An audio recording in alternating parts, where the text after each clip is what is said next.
오늘은 윤세영의 가짜 임신 결말에 대해 이야기하려고 합니다. 황진구와 윤세영의 결혼식이 일주일 앞으로 다가오자 구하나는 더 이상 참을 수 없었습니다. 윤세영의 가짜 임신 쇼가 혜성그룹과 황진구를 속이고 있다는 사실을 알면서도 그녀는 지금까지 조용히 상황을 지켜보며 증거를 모아왔습니다. 구하나는 먼저 황진구를 직접 찾아갑니다.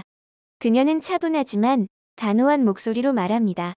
진구 씨한테는 충격받을까봐 미리 솔직히 말할게요. 윤세영은 지금 가짜 임신 중이에요.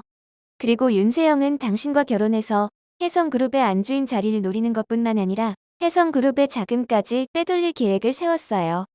황진구는 놀란 눈으로 구하나를 바라보며 묻습니다. 그걸 어떻게 아는 거죠? 증거가 있습니까? 구하나는 미소를 지으며 준비해 온 USB를 건넵니다. 여기 윤세영과 최명지가 주고받은 메시지와 비밀 계좌예요. 최명지가 산부인과 의사를 매수해서 윤세영을 가짜 임산부로 만든 정황이 담겨 있어요. 그리고 혜성그룹의 자금을 그동안 빼돌리면서 최명지가 비밀리에 사용해왔고 앞으로도 그럴 계획이 있는 것 같아요. 제가 혜성그룹 보안 서버를 해킹한 건 아니에요. 무슨 일인지 보안 서버가 몇 시간 동안 해킹됐고 그때 유출된 것 같더라고요. 우연히 그걸 입수했죠. 충격받지 마시라고 미리 알려드려요. 황진구는 떨리는 손으로 USB를 받아들고 내용을 확인합니다. 화면에는 윤세영이 최명지에게 결혼만 하면 황진구를 설득해서 비자금 계좌를 열게 할게요. 그럼 은총이도 입양해서 혜성그룹 안주인도 되고 혜성그룹의 비자금도 우리 몫으로 챙길 수 있어요 라고 말하는 음성 메시지가 선명하게 들립니다.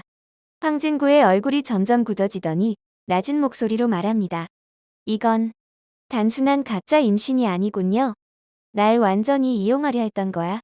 구하나는 고개를 끄덕이며 덧붙입니다. 맞아요.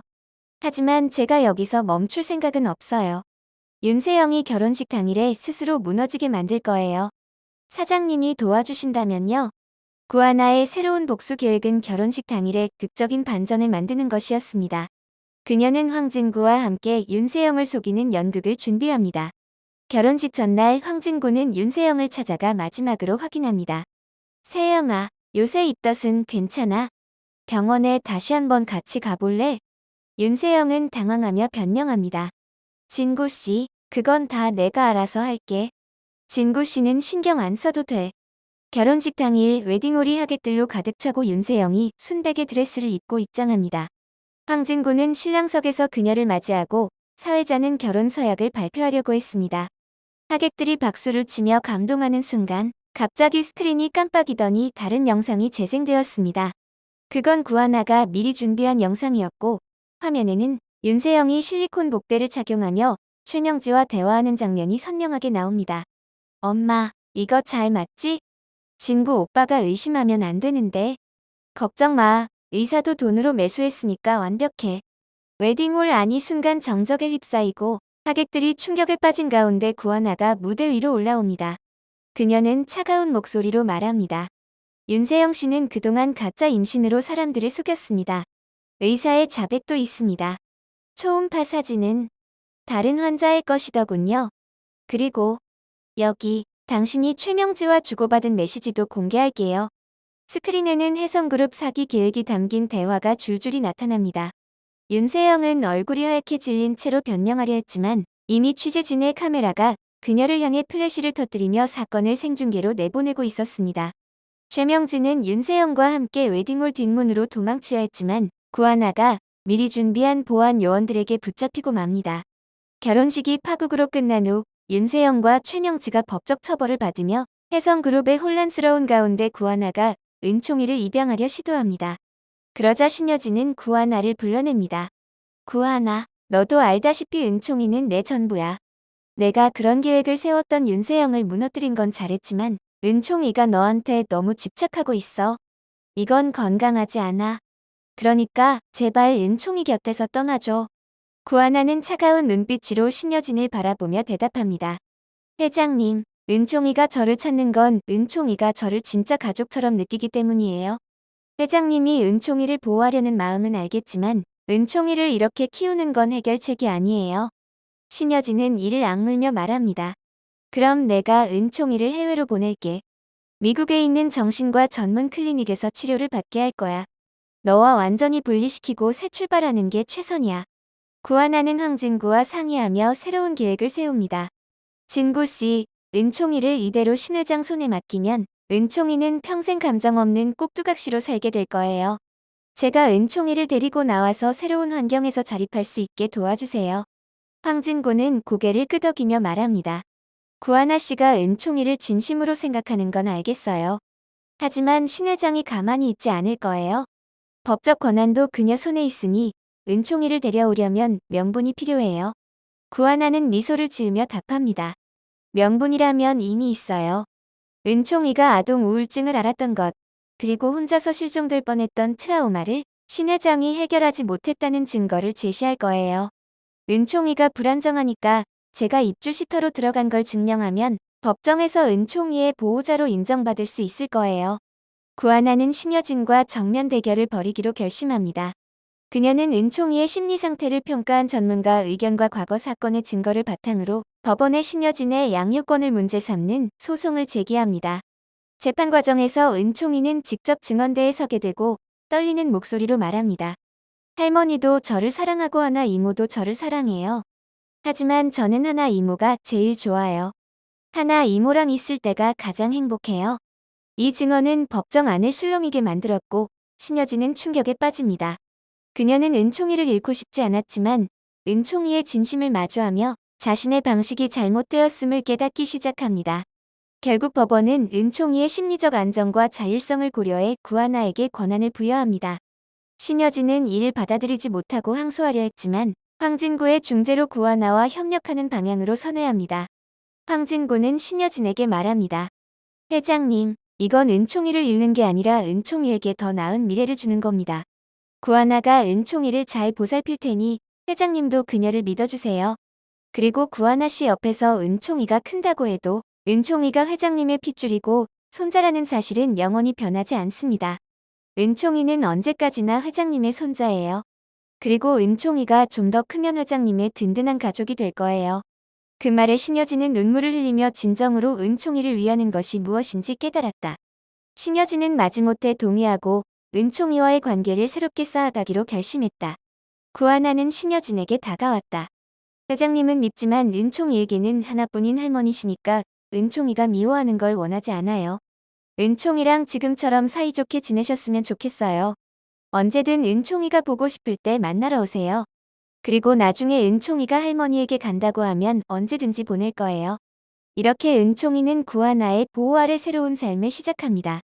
구하나는 은총이를 위해 안정적인 환경을 제공하고 신 회장은 은총이의 교육을 지원합니다.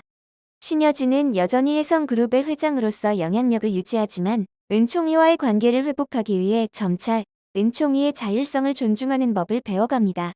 윤세영의 가짜 임신쇼가 결혼식 당일 구하나와 황진구에 의해 폭로되며 모든 것이 무너진 후 구지석이 윤세영을 찾아옵니다. 너 처음부터 이러려고 했던 거지? 나한테 복수하려고? 세영아, 이제 끝났어. 근데 한 가지 길이 있어. 최명지를 버려.